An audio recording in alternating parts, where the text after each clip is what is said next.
नमस्कार, आप देख रहे हैं आर लाइव। हमारे साथ हैं राजनीतिक विश्लेषक चंदन सिंह। इनसे जानेंगे जिस प्रकार से पिछले दिनों नेताओं के बयान जो आए थे जहर में बुझे हुए तीर की तरह, और उसी समय से अंदेशा लगाया जा रहा था कि समाज में विद्वेष फैल सकता है, जातीय उन्माद हो सकता है, और अंततः वही कारण नजर आया छपरा में। जिस प्रकार से 3 लोगों के साथ जो बर्बरता हुई है, एक की मौत हो गई है और 2 व्यक्ति अभी भी जिंदगी और मौत से पटना के हॉस्पिटल में जूझ रहे हैं। चंदन जी, पिछले दिनों जो बयानबाजी हुई थी राजनेताओं के द्वारा, क्या ये उसका परिणाम है?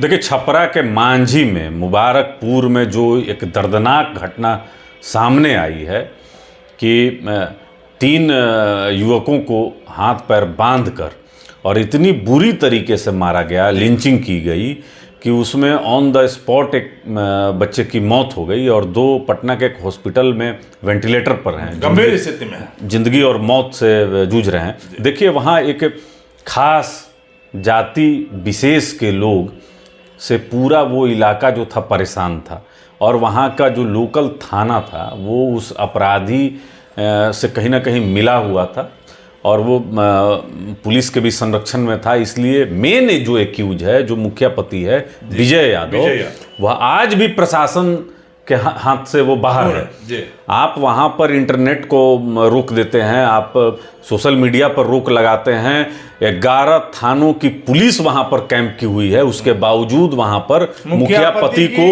की गिरफ्तारी नहीं हो पाई है, अभी तक नहीं हो पाई। और लगातार किस तरीके से अनिल जी सरकार के जो मंत्री हैं उनका बयान आता है, कभी 85 बनाम 15 की बात आती है, कभी आता है कि अंग्रेजों के ये दलाल थे, कभी कोई कहता है कि मंदिर में ये 10% वाले घंटा बजाते थे।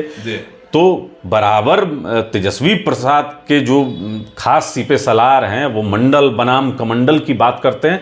तो 2024 के लिए धरातल पर कहीं ना कहीं 90 के दशक में जिस तरीके से एक जातीय हिंसा में बिहार को झोंक दिया गया था, हमको लगता है उसी की परिणति है और पूरा बिहार को जलाने की एक साजिश है।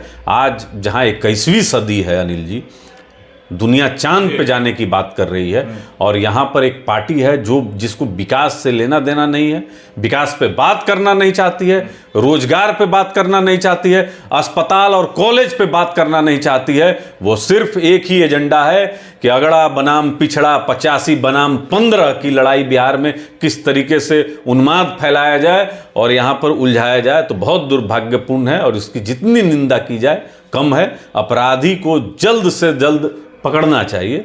हमको तो अफसोस होता है जब लालू प्रसाद यादव जी की पुत्री का भी हम ट्वीट देखते हैं, तो बहुत अफसोसजनक बात है।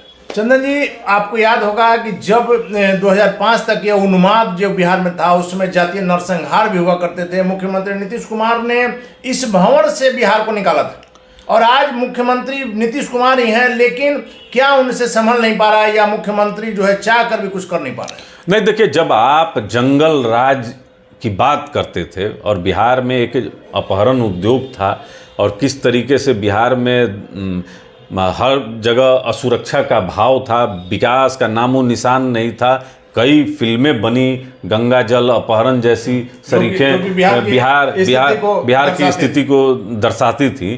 तो लगातार नीतीश कुमार जी लालू प्रसाद यादव जी से अलग होकर और एक लड़ाई लड़े और 2005 में सत्ता पर आए, बदलाव का एक शुरुआत भी हुआ, लेकिन लगातार गठबंधन बदलने से, और अभी तो साथ में ही हैं जो जंगल राज का जो शुरुआत किए थे, तो आज मुख्यमंत्री के कंट्रोल में नहीं है। और दुर्भाग्य से बिहार के गृह मंत्री भी हैं। आपने कोई बयान मुख्यमंत्री जी का सुना नहीं होगा कि कहाँ ये सब हो रहा है और किस तरीके से कानून व्यवस्था बिहार में बिगड़े नहीं, उसके लिए काम करने की जरूरत है। नहीं, लेकिन कल मुख्यमंत्री जी से समाधान यात्रा के क्रम में जब प्रेस के साथियों ने पूछा था छपरा की घटना पर, तो उन्होंने कहा था कि उस पर पैनी निगाह है, प्रशासन देख रहा है। और जब निश्चित तौर पर जब मुख्यमंत्री की पैनी निगाह है, आपने देखा कि प्रशासन सतर्क हुआ, लेट से ही सही लेकिन सतर्क हुआ, इंटरनेट सेवा बाधित कर दी गई ताकि अफवाह न फैले। नहीं, देखिए, अफवाह फैलाने वाले कौन लोग हैं? अफवाह फैलाने वाले तो सामने वो तो दिख रहा है मीडिया में।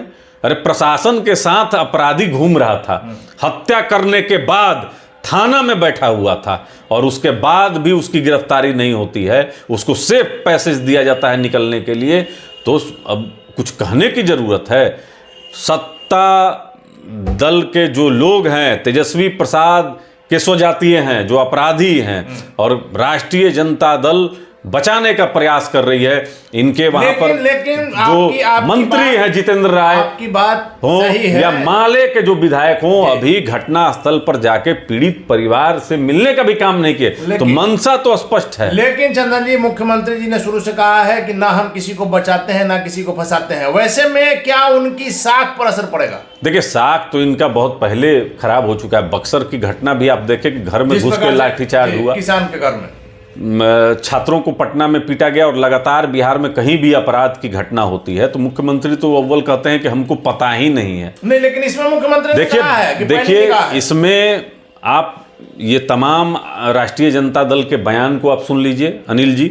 उसके बाद 2024 के लोकसभा चुनाव को ध्यान में रखिए, और आपको याद होगा कि 2019 में बिहार के 40 सीट में से अधिकांश सीट भारतीय जनता पार्टी के गठबंधन के पास आया, और अभी भी छपरा जो लालू प्रसाद यादव का गढ़ हुआ करता था, आज वहां पर भारतीय जनता पार्टी के सांसद। तो कहीं ना कहीं ये 24 की तैयारी है कि हम लोग विकास के नाम पे तो कतई नहीं जीत सकते हैं, तो जातीय उन्माद फैलाना ही मकसद है। और ये उन्हीं बयानों की श्रृंखला की एक परिणति है जहां की 3 युवकों की हत्या के इरादे से पीटा गया। विकास की बात जो है वो बौनी साबित हो। बिल्कुल, विकास देखिए, बिहार में तो कोई विकास की चर्चा ही नहीं करनी है, यहां तो फंसा के रखना है अगड़ा बनाम पिछड़ा में। लेकिन मुख्यमंत्री नीतीश कुमार के आने के बाद निश्चित तौर पर बिहार में विकास की बात हुई। लगातार आपने देखा कि जिस प्रकार से सिर्फ जमीन का रेट बढ़ गया, रोड पर काम हो रहा था, लेकिन इन दिनों फिर से बिहार में वही सुगबुगाहट हो रही है, जंगल राज।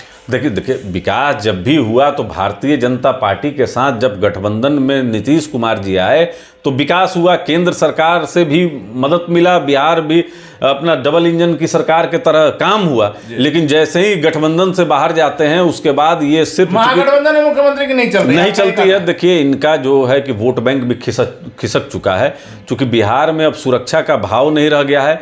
जब इस तरीके से नीतीश कुमार जी के शासनकाल से ही प्रभावित होकर जब फिल्म के गाने बनते हैं कि आइए न बिहार में कट्टा ठोक देंगे कपार में, इस तरीके का तो क्या छवि जो है बाहर प्रस्तुत हो रहा है, कहने की जरूरत नहीं। तो आपके बातों से यही अर्थ निकल रहा है कि जिस प्रकार से पिछले दिनों में रामचरितमानस से लेकर के आलोक मेहता ने जो बयान दिया था, 90-10 मंदिर में घंटा बजाते थे, इस तरह की जो बातें थी, उसका असर इस तरह की घटना से बिल्कुल। देखिए जब ग्रामीण इलाकों में ये सीधा संकेत जाता है कि सत्ता हमारी है, अब थाने में हमारे खिलाफ FIR नहीं हो सकती है, और हमारी संख्या जो 85 की है, सत्ता आपके जात की है तो हाँ, आपको जो मन सो कर लिए। तो देखिए एक बयान भी आपने तेजस्वी प्रसाद यादव का नहीं सुना होगा। नहीं, उस बयान के बाद चंद्रशेखर जी के बयान और आलोक मेहता के बयान के बाद भी आरजेडी के वरिष्ठ नेताओं ने इसका किसी का कोई खंडन नहीं किया, इसलिए कि इनकी तैयारी ही है कि जात पात की राजनीति करनी है। और इनके एक मंत्री का तो फोन स्पीकर पे होके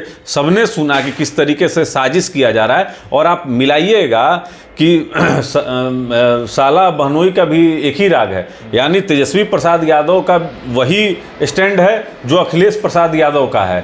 भारतीय जनता पार्टी का विरोध करते करते ये हिंदुत्व का विरोध करने लगे, और सवर्ण समाज का विरोध इनका मुख्य एजेंडा है। जब ये कहते हैं कि ये जो 10% वाले लोग हैं जो राजपूत हैं वो कहीं ना कहीं अंग्रेजों के दलाल थे, ये ब्राह्मण हैं, ये मंदिर में घंटा बजाते थे, तो ये तमाम जो सवर्ण समाज के लोग हैं इन पर आपत्तिजनक टिप्पणी इनके मंत्री करते रहते हैं।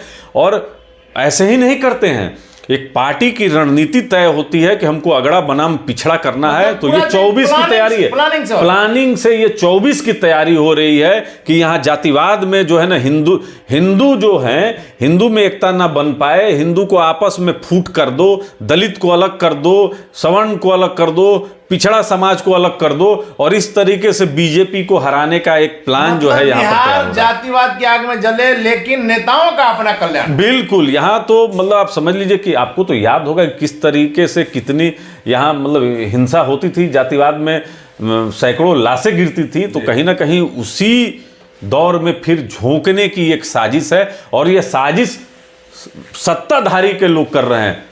जो सत्ता में बैठे हुए हैं, सरकार में बैठे हुए हैं। एक बात समझ से परे है, क्या मुख्यमंत्री भूरा बाल साफ करो इनका स्लोगन है, राष्ट्रीय जनता दल का भूरा बाल साफ करो स्लोगन है।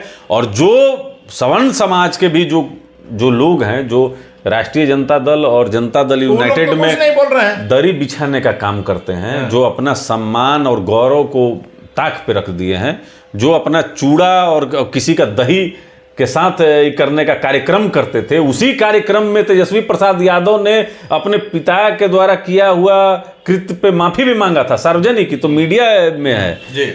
तो लेकिन अब देख लीजिए कि जो A to Z की बात कर, इसी तरह से बात मुख्यमंत्री जी ने कई बार सभा में कहा है कि पहले क्या होता था, तो मुख्यमंत्री जी के क्या नियंत्रण में नहीं है? नहीं, वही तो मुख्यमंत्री जी तो बेहतर समझ रहे हैं। हाँ, तो मुख्यमंत्री जी इशारा किधर करते हैं कि पहले क्या होता था, सीधा सीधा लोग क्या शाम में घर से बाहर निकलता था, तो उसी दौर में झोंकने की तैयारी है। अपराधी देखिए, छपरा कांड के अपराधी अगर नहीं पकड़े जाते हैं, यह सरकार शक के दायरे में रहेगी। एक जाति विशेष को बचाने की तैयारी हो रही है और सत्ता के संरक्षण में अपराध हो रहे हैं। जातीय सवर्ण जाति को चुन चुन कर निशाना बनाया जा रहा है। यही नीतीश कुमार न है, इन्हीं के शासनकाल में न मधुबनी में एक ही परिवार के 7 लोगों को गोली मार दी जाती है। लगातार सवर्ण समाज को निशाना बनाया जा रहा है। मतलब सरकार पर ही प्रश्न चिन्ह मुख्यमंत्री नीतीश कुमार के उनके देखिए आपस में तालमेल है। राष्ट्रीय जनता दल और जनता दल यूनाइटेड में नूरा कुश्ती है, आपस में तालमेल करके पिछड़ा अगड़ा पिछड़ा की राजनीति हो रही है। देखिए पिछले 32 साल से पिछड़ा समाज ही बिहार का नेतृत्व कर रहा है अनिल जी। ये कोई स्वर्ण समाज के लोग मुख्यमंत्री की कुर्सी पर नहीं बैठे हैं कि किसी दलित, महादलित, पिछड़ा या अति पिछड़ा का शोषण कोई स्वर्ण समाज का लोग नहीं किया है। अगर बिहार का विकास नहीं हुआ है तो इसमें इसके लिए दोषी तो यही लोग हैं, 32 साल से राज कर रहे हैं। धन्यवाद। तो ये थे हमारे साथ चंदन सिंह जी। बिहार में जो इन दिनों माहौल है, मुख्यमंत्री नीतीश कुमार के लिए परीक्षा की घड़ी है, क्योंकि 2005 के बाद उन्होंने ही सुशासन दिखाया था, बिहार में जो विकास किया था। लेकिन इन दिनों जो कुछ नेताओं के बयान के कारण एक विद्वेष, एक जातीय तनाव फैलने की जो बात सामने आ रही थी, उस बात पर मुख्यमंत्री कितना अंकुश लगा पाते हैं तो वक्त बताएगा। आप बने रहें R Live के साथ।